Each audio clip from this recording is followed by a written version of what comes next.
দর্শক এই মুহূর্তে এই ঘোষরাগড় ধামে উপস্থিত হয়েছেন চাকুলিয়ার বিধায়ক মিনাজুল উনি এবং তার তৎসঙ্গে রয়েছেন পশ্চিমবঙ্গ উদ্বাস্তু ও ভূমি সংস্কার দপ্তরের চেয়ারম্যান রঞ্জিত সরকার।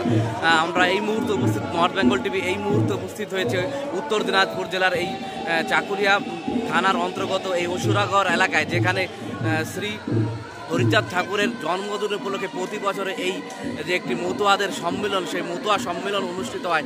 সেই মতুয়া সম্মেলনে উপস্থিত হয়েছেন এই এখানকার বিধায়ক সহ পশ্চিমবঙ্গ ভূমি ও উদ্বাস্তু দপ্তরের চেয়ারম্যান রঞ্জিত সরকার। তারই এক্সক্লুসিভ বলছি, আজকে এই অসুরাগড় ধামে উপস্থিত হয়েছেন, যদি মূলত একটু কোন বিষয় যদি বলেন। দেখুন, আজকে একটি বিশেষ দিন, পূর্ণ ব্রহ্ম হরিচাঁদ ঠাকুরের আজ 214তম আবির্ভাব দিবস এবং এই আবির্ভাব দিবস এই পূর্ণ লগ্নে সমগ্র বিশ্বের মতোয়ারা কামনা সাগরে ঠাকুরের কাছে প্রার্থনা রাখেন এবং ভক্তবৃন্দরা সকলে এক জায়গায় হয়। ঠাকুরের দিক নিদর্শন, ঠাকুরের বাণী, ঠাকুরের কথা, ঠাকুরেরকে নিয়েই বিভিন্ন চর্চা রয়েছে সমাজের মধ্যে। সকল ভক্তবৃন্দ মিলে একটা একাকার এবং এই অসুরাগড় যে আমাদের এই ধাম রয়েছে, এই ধামটাও ধীরে ধীরে আজকে অনেক বড় জায়গায় গেছে। এখানে লক্ষাধিক ভক্তবৃন্দ বিভিন্ন জায়গা থেকে আসেন এবং বিভিন্ন জায়গা থেকে তারা এসে আনন্দ বর্ধনটা করেন। আমি এখানে আসি, ধারাবাহিকভাবে এখানে আসি। এখানকার কমিটিতে যারা রয়েছেন, আমাদের ভোলানাথ দা সহ যারা আরও কমিটির সভাপতি সম্পাদক থেকে শুরু করে যারা রয়েছে, সকলে খুব সুন্দরভাবে এবং সমস্ত রকম সহযোগিতায় ওরা এই পূর্ণ লগ্নে এই দিনটিতে ওরা পালন করে থাকেন এবং সমাজকে যারা রয়েছেন সবাইকে নিয়ে করেন। আমার খুব ভালো লাগে এবং এখানে সাধু গোসাই, পাগল, দলপতি, মায়েরা যেভাবে বিভিন্ন জায়গা থেকে আসেন, খুব ভালো লাগে এবং সমগ্র দিক দিয়ে এই ধাম আগামী দিনে আরও বেশি মানুষ আরও আসবেন। ঠাকুরকে নিয়ে আমাদের আরও অনেক যারা রয়েছেন ভক্তবৃন্দ, ঠাকুরকে নিয়ে অনেক তারা যে পরিকল্পনা চিন্তাভাবনা রয়েছে, এখানে আশ্রমটা ডেভেলপমেন্ট করার অনেক পরিকল্পনা আমাদের রয়েছে, দাবি রয়েছে। আমরা আগামী দিনে নিঃসন্দেহে এই বিষয়গুলো আমরা চেষ্টাটা করব। এটাই আজকে মূল বিশেষ বিষয়। আর আজকের এই ঠাকুরের বিশেষ দিনে আমরা সকলে উপনীত হয়ে নিজেকেও ধন্য মনে করি এই ধামে এসে। পশ্চিমবঙ্গ উদ্বাস্তু ভূমি সংস্কার দপ্তরের চেয়ারম্যান হিসাবে আপনি আজকে এখানে উপস্থিত হয়েছেন এবং মূলত এনাদের মন্দির কমিটি বা এখানকার যে আয়োজক সংস্থা রয়েছে, ওনাদের কি দাবি যদি একটু বলেন, কি দাবি করেন? মন্দির কমিটির পক্ষ থেকে এখানে প্রচুর ভক্তবৃন্দ আসেন, প্রসাদের ব্যবস্থা থাকে, কিন্তু প্রসাদের ব্যবস্থা হলেও এখানে একটি ঘর হলে বা একটা বিশেষ ব্যবস্থা যদি থাকে তাহলে ভক্তবৃন্দদের অনেক সুযোগ সুবিধা হয়। বৃষ্টি হলে পরে অনেক সমস্যা হবে, তো সেক্ষেত্রে এই দাবিটা ওনাদের পক্ষ থেকে রয়েছে। আমি নিঃসন্দেহে ওনাদের এই দাবিটি মাননীয় মুখ্যমন্ত্রীর কাছে আমি এটা চিঠি করে ওনাকে আমি জানাবো এবং যাতে এটা হয় তার জন্য আমার পক্ষ থেকে আমি 100% চেষ্টা করব। কমিটির সকলকে নিয়ে আমি আবার একদিন এসে পরিকল্পনা করে যাতে এটা বাস্তবায়ন হয় তার দিকে আমি লক্ষ্য রাখব। ধন্যবাদ। ঠিক আছে, ধন্যবাদ। আপনার চ্যানেলের মাধ্যমে অসুরাগড় হরিচাঁদ যে আশ্রম আছে, সেই আশ্রমের পক্ষ থেকে যে আমাদের কমিটি আছে, সেই কমিটির পরিচালনা প্রতি বছর ব্যয়ভাবে আমরা দেখতে পেরেছি।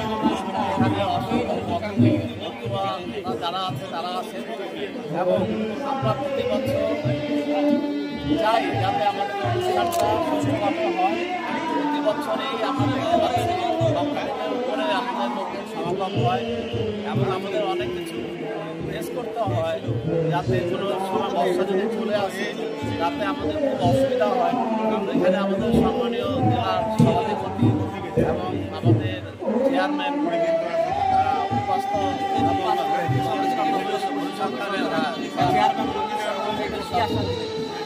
উনিও ছিলেন এবং আমাদের স্থানীয় এমএলএ, তাদের আমাদের উল্লেখগুলো জানালাম এবং তারা চাইছে যে আমরা যে কোনোভাবে এই সমস্যাগুলো তারা সমাধানের চেষ্টা করবে। আশা করি শীঘ্রই এদিকে তারা নজর দেবে এবং এখানকার উন্নয়ন, সাধারণ উন্নয়ন যাতে হয় সেটা তারা আমাদের আশ্বাস দিয়েছে, সেটা করতে পারবে। মূলত কত বছর ধরে আপনাদের এই অনুষ্ঠান হচ্ছে? এটা আমাদের 1976 সাল থেকে মনির গোসাই উনি এসে এই আশ্রম এবং স্থাপন করেছিলেন এবং আমাদের কামনা সাগর বারণী মেলা সেটা তিনি প্রথম এখানে শুরু করেছিলেন। তারপর থেকে তার ভক্তবৃন্দ যারা আছে, গোসাই যারা আছে, তারাই মেলা চালিয়ে আসছে। মেলা কদিন হবে? 3 দিনের মেলা। আজকে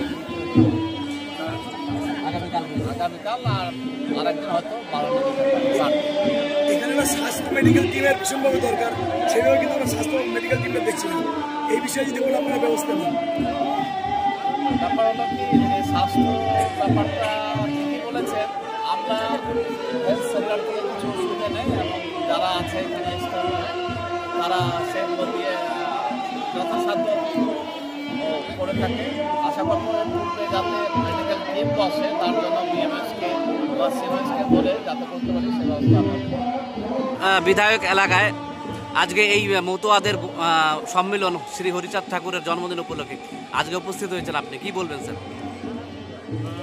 আমি তো সর্বপ্রথমে আপনার চ্যানেলের মাধ্যমে যত দর্শক যত ভক্তবৃন্দ আপনার চ্যানেলের মাধ্যমে দেখতে পাচ্ছেন সবাইকে আমার নমস্কার। আজকে আমরা এখানে যে উপস্থিত হয়েছি হরিচাঁদ যে জন্মদিন আমাদের অসুরাগড়ে প্রতি বছরে নেই, এবছর আমি এখানে উপস্থিত আমি নিজেকে গর্বিত মনে করি। এক নাম্বার 2 হলো যে এটা প্রতি বছর এটা হয় এখানে বিভিন্ন জায়গা থেকে, আমাদের শুধু রাজ্যের নয় রাজ্যের বাইরে থেকেও ওখানে ভক্তবৃন্দরা আসেন, এসে এখানে গুরুচাঁদ ঠাকুর আমাদের যে আছেন তার এখানে এসে তারা প্রার্থনা করেন এবং খুব সুন্দরভাবে এখানে এই প্রোগ্রামটা হয় প্রতি বছর এবছর।